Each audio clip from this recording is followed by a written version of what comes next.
Hello दोस्तों, कैसे हो? आपका स्वागत है त्रिपाण स्टडी सेंटर में। आज जो हम करने जा रहे हैं काफ़ी महत्वपूर्ण चैप्टर है। ये चैप्टर जो है कक्षा 8वीं विज्ञान के अंतर्गत जो है तारे और सौरमंडल, जो कि काफ़ी महत्वपूर्ण एग्जाम पॉइंट ऑफ व्यू से बनता है। इसमें जो है हम हर एक बात को एनालाइज करेंगे, समझेंगे, लेकिन ये सब जो है काफ़ी महत्वपूर्ण रहेगा एमसीक्यू के अंतर्गत। देखा जाए तो एमसीक्यू आज के समय में जो है एग्जामिनर का सबसे फेवरेट रहा है और हमेशा एग्जाम में देखा जाए तो एमसीक्यू ही आता है। इसलिए त्रिपाण स्टडी सेंटर ने आपके लिए यहाँ पर एमसीक्यू हिंदी इंग्लिश दोनों ही माध्यम में प्रस्तुत किया है, जो काफ़ी महत्वपूर्ण है और एग्जाम पॉइंट से भी काफ़ी महत्व रखेगा। तो चलिए देखते हैं हमारा आज टॉपिक क्या है। यहाँ पर जो हम करने जा रहे हैं काफ़ी महत्वपूर्ण चैप्टर है तारे और सौरमंडल। तारे और सौरमंडल जो है यानी star and the solar system, ये कक्षा 8वीं के बच्चों के लिए काफ़ी महत्वपूर्ण है और ये साइंस के अंतर्गत है। और हमारे समक्ष जो ये चैप्टर है काफ़ी महत्वपूर्ण है। देखा जाए तारे और सौरमंडल तो ये क्वेश्चन इसके अंतर्गत जरूर एग्जाम में आता है और ये क्वेश्चन यहाँ पर इन बच्चों के लिए तो महत्वपूर्ण है ही है, प्लस सभी कॉम्पिटिटिव एग्जाम के लिए भी महत्वपूर्ण है। जो बच्चे कंपटीशन की तैयारी करना चाहते हैं तो इन क्वेश्चनों से कर सकती हैं, क्योंकि देखा जाए तो है ये छोटा लेकिन कहते हैं आघात बहुत ही तगड़ा करता है। इसलिए इन क्वेश्चनों को छोड़ देना उन बच्चों के लिए बहुत ही जो है खतरनाक साबित हो सकता है जो कॉम्पिटिटिव एग्जाम की तैयारी करते हैं। देखा जाए तो हमारे समक्ष यहाँ क्वेश्चन आया है, काफ़ी महत्वपूर्ण है। अगला क्वेश्चन हमारे समक्ष आ गया है। क्वेश्चन है कि हमारी आकाश गंगा क्या कहलाती है। आपको पता है ना कि पृथ्वी से बाहर जाओगे तो एक आकाश गंगा आपको मिलेगा, और उस आकाश गंगा को हम क्या कहते हैं? क्या पृथ्वी आकाश गंगा कहते हैं, या बी सूर्य प्रकाश आकाश गंगा कहते हैं, या सी आकाश गंगा ही कहते हैं, या डी नक्षत्र कहते हैं? तो आप क्या कहते हो? आंसर बहुत ही क्लियर है, आंसर भी साफ है और आपका आंसर भी साफ होना चाहिए। जल्दी फटाफट लिख लीजिए कि इसका आंसर क्या हो सकता है। जिन बच्चों ने सोच लिया उनको बहुत ही महत्वपूर्ण है। चलिए आपने लिख लिया होगा, अब हम इस क्वेश्चन को एनालाइज करते हैं। हमारी आकाशगंगा क्या कहते हैं? आकाश गंगा को क्या कहते हैं? पृथ्वी आकाशगंगा तो हम कहते नहीं हैं, हम सूर्य आकाशगंगा भी कभी सुने नहीं हैं, हम तो सिर्फ एक ही वर्ड सुनते हैं, आकाशगंगा, मिल्की वे। तो इसका मतलब इसका सी ऑप्शन सही है। और जिन बच्चों ने सी ऑप्शन दिया है, देखा जाए तो जैसे मुझे लग रहा है बहुत से बच्चों ने जो है सही ऑप्शन दिया है, यानी सही आंसर सभी बच्चों ने दिया है। तो बहुत ही दिलचस्प बात थी ये, और क्वेश्चन भी बहुत ही आसान था। तो आपने आंसर दिया। आप कहते ना जो भी एक एक आंसर भी दोगे ना तो आपका प्रोत्साहन बढ़ेगा और त्रिपाण सेंटर का जो है कार्य सफल होगा, क्योंकि अब मेरा कार्य यही है कि हर बच्चे को जो है सही समझ हो, और आपका उद्देश्य होना चाहिए कि ये वीडियो हर बच्चों तक पहुँचना चाहिए। इसलिए कुछ नहीं करना होता है, यूट्यूब से लिंक को कॉपी करके व्हाट्सएप स्टेटस पर लगा देना होता है, जो बहुत ही आसान है। और आगे चलिए देखते हैं क्या क्वेश्चन आसान है। चलिए देखते हैं। अगला क्वेश्चन आपके स्क्रीन पे आ गया है। क्वेश्चन है कि निम्नलिखित में से कौन सा ग्रह नहीं है। क्वेश्चन यहाँ पर बिल्कुल सही है कि निम्नलिखित में से कौन सा ग्रह नहीं है। क्या ए बुध ग्रह नहीं है, डी शनि ग्रह नहीं है, या सी बृहस्पति ग्रह नहीं है, या पोलर बियर ग्रह नहीं है, यानी महान भालू। देखिए पोलर बियर का हिंदी रूपांतरण यही होता है, महान भालू। तो इसका मतलब डी पोलर बियर नहीं है। आपका आंसर जो भी सही लगता है आप दे सकते हो, ठीक है। तो आपने अपना आंसर सोच लिया होगा। चलिए हम देखते हैं एनालाइज करके कि इसका आंसर क्या हो सकता है। देखिए क्वेश्चन यह क्लियर है कि निम्नलिखित में से कौन सा ग्रह नहीं है।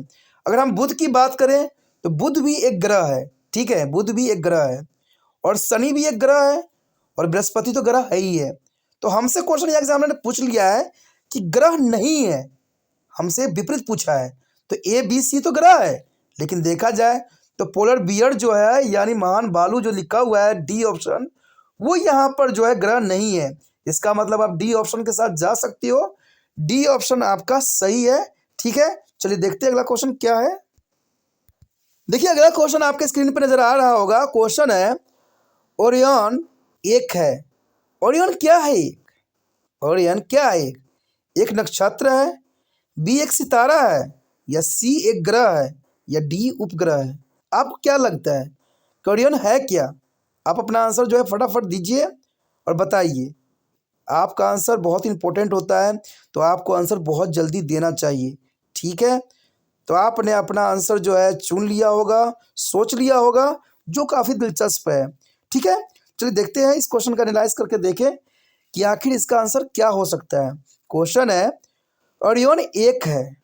देखिए, ये ओरियन जो है एक उपग्रह तो नहीं है, और न ही एक ग्रह है, और न ही सितारा है, तो इसका मतलब नक्षत्र है। हाँ जी, आपका आंसर सही है, ये नक्षत्र ही है, यानी ए ऑप्शन आपका सही है। ए ऑप्शन के साथ आप जा सकते हो, और हम भी जो है अगले क्वेश्चन के साथ जा सकते हैं। चलिए देखते हैं अगला क्वेश्चन क्या है।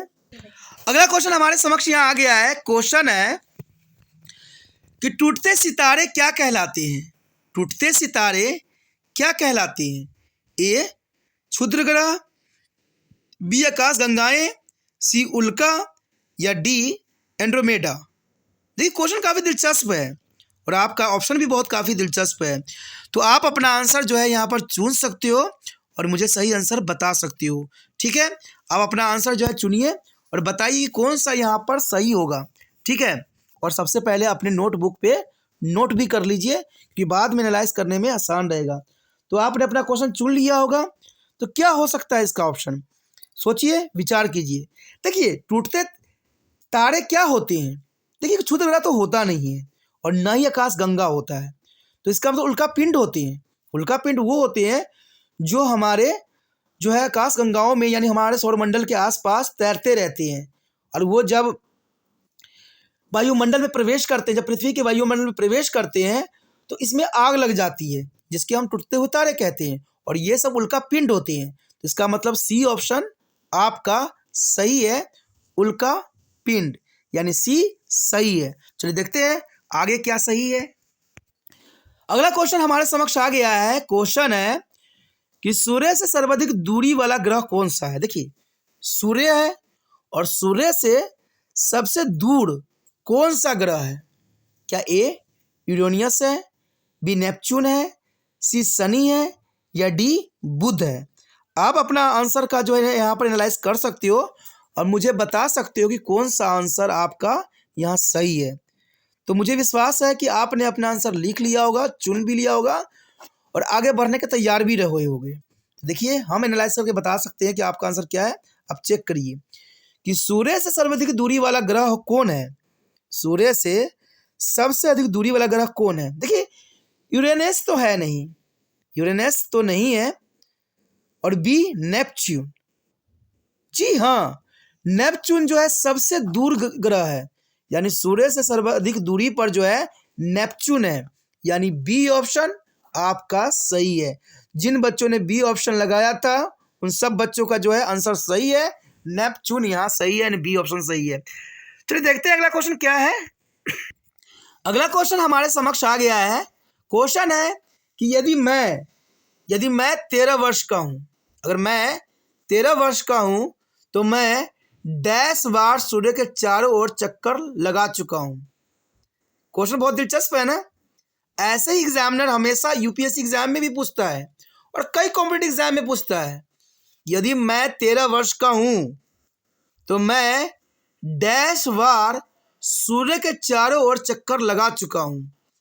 ऑप्शन है, कभी सूर्य के चारों ओर चक्कर नहीं लगा सकते हम, बी है हमने 13 बार चक्कर लगाया है, सी है 26 बार लगाया है, और डी है जब मैं 15 वर्ष का हो जाऊंगा तो सूर्य के चारों ओर चक्कर लगाऊंगा।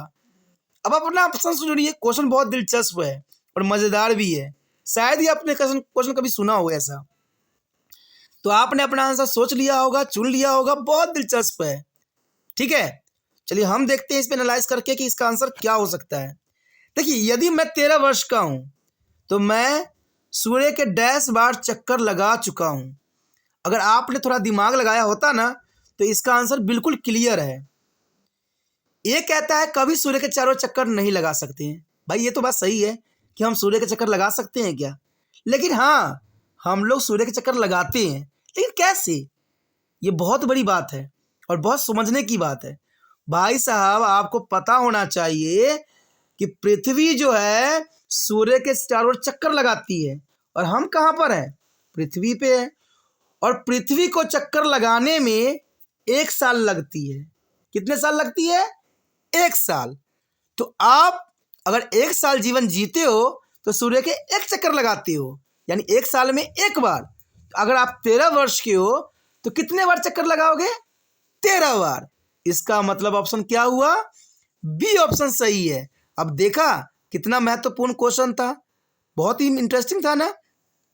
जिन बच्चों ने बी ऑप्शन लगाया है 13 वर्ष, क्योंकि जितना वर्ष के आप होगे उतने वर्ष जो है आपको सूर्य के चारों ओर चक्कर लगाओगे, तो यानी बी ऑप्शन सही है। क्योंकि पृथ्वी अगर चक्कर लगाएगी तो हम भी लगाएंगे, क्योंकि हम भी तो पृथ्वी पर ही है। तो इसका मतलब बी ऑप्शन आपका सही है। चलिए देखते हैं अगला क्वेश्चन क्या है।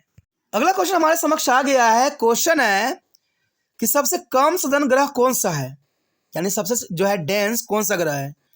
ए पृथ्वी, बी बृहस्पति, सी शनि, डी यूरेनियम। देखिए यूरेनस काफ़ी महत्वपूर्ण है, लेकिन आप महत्वपूर्ण हो, आपको जो है सबसे पहले आंसर देना चाहिए। और आपको जो भी आंसर सही लगता है आप अपना आंसर जो है लिख सकती हो, अपने कॉपी पे नोट कर सकती हो, या मुझे कमेंट बॉक्स पे भी बता सकती हो। जो भी माध्यम आपको सरल लगता है वो माध्यम उपयोग करके मुझ तक आंसर पहुंचा सकती हो। और अंत में आपने ये करना है कि सारे आंसर जो है आप बताना है कि आपने कितने सही दिए और कितने गलत दिया। तो आपने अपना आंसर दे चुके होगा। चलिए देखते हैं इस क्वेश्चन को क्या है। सबसे कम सघन ग्रह कौन सा है? देखिए पृथ्वी की बात करें तो पृथ्वी जो है कम सघन नहीं है, बहुत सघन है, ठीक है। और इवन बृहस्पति भी बहुत सघन है।